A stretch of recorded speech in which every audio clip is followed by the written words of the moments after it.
Hello geometers and seekers of truth. In this video we continue our study of lines cut by a transversal with our first theorem here. It's called the alternate interior angles theorem, and it says the following. When two lines are cut by a transversal, so basically the same thing as what we have with this picture here. You have two lines F and G that's cut by the transversal H. When two lines are cut by a transversal, the alternate exterior angles are congruent. The alternate interior angles are congruent if and only if the lines are parallel. So in our example here, let's label a few things here, and then we can talk about it some more. So we have lines F and line G, and I think we named this angles 1, 2, 3, 4, 5, 6, 7, and 8. Okay, and in our example, what we're effectively saying is that angle 4 and angle 6 have to be congruent if these two lines are parallel, if lines F and line G are parallel. Okay, so in our example, angle 4 is congruent to angle 6 if and only if line F is parallel to line G. Okay. Now this is an if and only if statement, so to prove this we really need to prove both directions, but I'm going to only prove one direction and leave the other one to you because they're very similar, and we're using a postulate in all of this. And so what I'm going to do here is I'm going to do what's called a flow proof. Okay, you may have seen these for some of the previous lessons before. And we're going to do the following. We're going to start out with what's given to us, which is that line F and line G are parallel.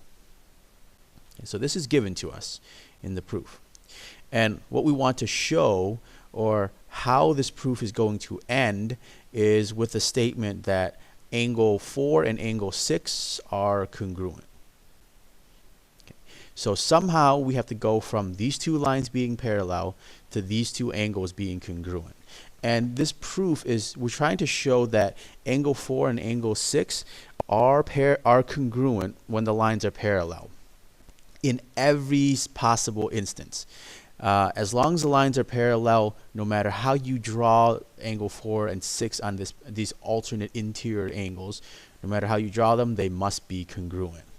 And it can kind of be tricky to prove this, especially doing any proofs at all. So what you should always start with is something that you know, preferably something that you know that's related to the two angles that we're trying to prove.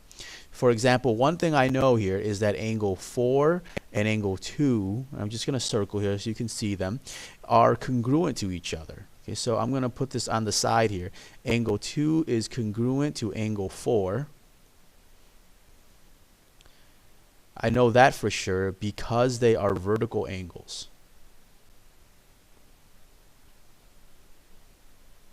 Okay.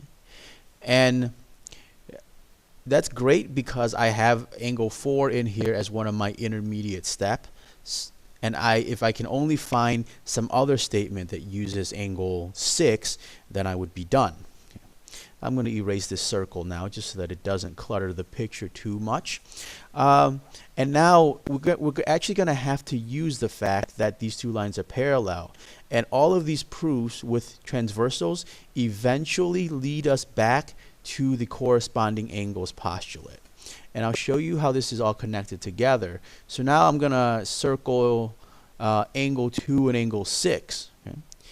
You see that angle 2 and angle 6 are corresponding angles. So therefore they must be congruent. Because the lines are parallel, angle 2 and angle 6 must be congruent to each other. Okay? And I'll write the note on the side here. This is the corresponding angles postulate. So then I can take, and now the proof is basically done. We just have to add one more step here. 2 is congruent to 6. 2 is congruent to 4. Therefore, 4 and 6 must be congruent to each other. Okay, so another way of saying this is that Angle 6 is the same as angle 2. Angle 4 is the same as angle 2.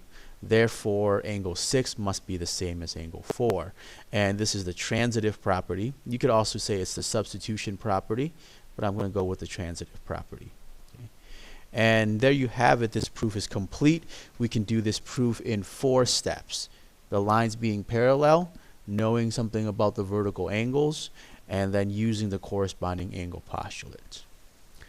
As always, ask for help when you need clarifications. Thank you for watching and have a wonderful day.